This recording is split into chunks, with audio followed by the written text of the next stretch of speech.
আসসালামু আলাইকুম বন্ধুরা, কেমন আছেন আপনারা? আশা করি আপনারা প্রত্যেকে খুব ভালো আছেন। এদিকে আমার পরিবারের প্রত্যেকটা মেম্বার খুব ভালো আছে। তো দেখেন বন্ধুরা, সকাল সকাল ঘুম থেকে উঠে পুরো ফ্রেশ হয়ে নিলাম, নিয়ে আপনাদের দাদাভাই দোকানে চলে গেল। আর আমি এদিকে সমস্ত কাজ কমপ্লিট করে চলে আসলাম রান্নার কাছে। আজকে আপনাদের দাদাভাইয়ের আবদার ছিল কি জানেন তো, কচু দিয়ে গরুর মাংস খাবে। তাই খুব ইয়াজি গরুর মাংস নিয়ে আসলো। ওটা আমি সুন্দরভাবে মশলা দিয়ে কষিয়ে নিলাম, নিয়ে ওটাকে একটু সিদ্ধ করতে রেখে দিয়েছি। আর অন্য সাইডে এদিকে চিংড়ি মাছও ভাজা করছি, যে চিংড়ি মাছ দিয়ে শাক দিয়ে রান্না করব।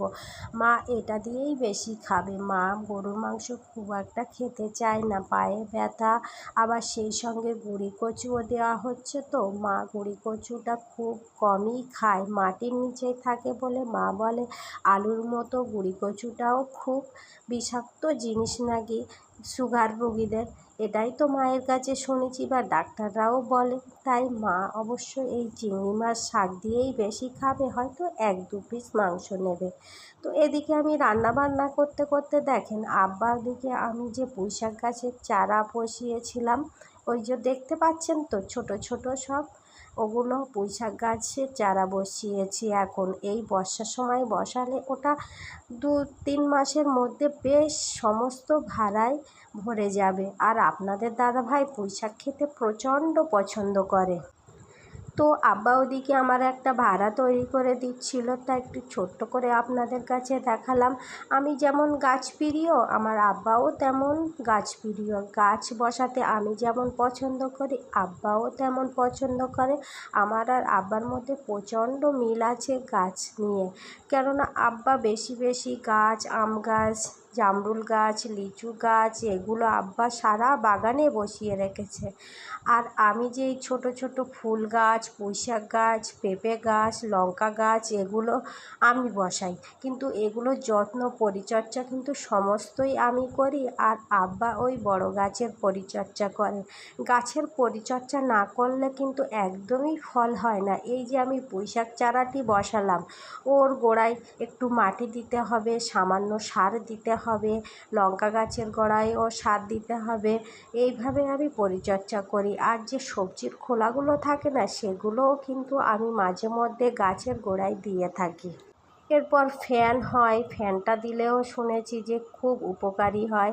সমস্ত জিনিস কিন্তু আমি ফোনে ইউটিউব থেকেই দেখে শুনে বুঝে নিয়ে গাছের পরিচর্যা করি। কিন্তু দেখতে পাচ্ছেন আমার যে ছাদে বেগুন গাছটা বসিয়েছিলাম, খুব একটা বাড়লো না, একটা মাত্র বেগুন হয়েছে। এরপর এখন দেখা যাচ্ছে যে 3-4টে ফুল হয়েছে। সেটা অবশ্য এখনও আপনাদেরকে আমি দেখালাম না, কিছুদিন পরেই দেখাবো।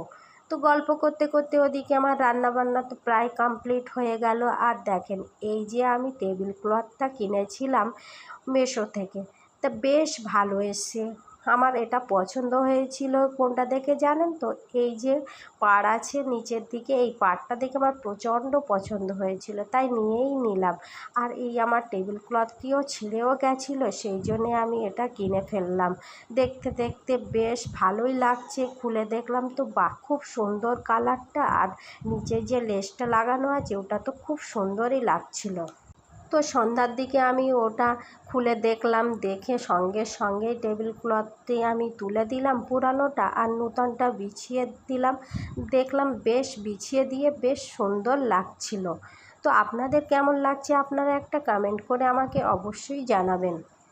তো সন্ধ্যার দিকে চাটা খেয়ে আমি এটি লাগিয়ে নিলাম, বা আপনাদের সঙ্গে একটু ছোট্ট করেও শেয়ার করলাম। তো আপনাদের কেমন লাগলো আমার এই ভিডিওটি অতি অবশ্যই আমাকে জানাবে। আবার নূতন একটি ব্লগ নিয়ে আপনাদের কাছে আমি চলে আসব, নূতন কিছু গল্প নিয়ে। তো সবাইকে জানাই আমার তরফ থেকে খুদা হাফেজ।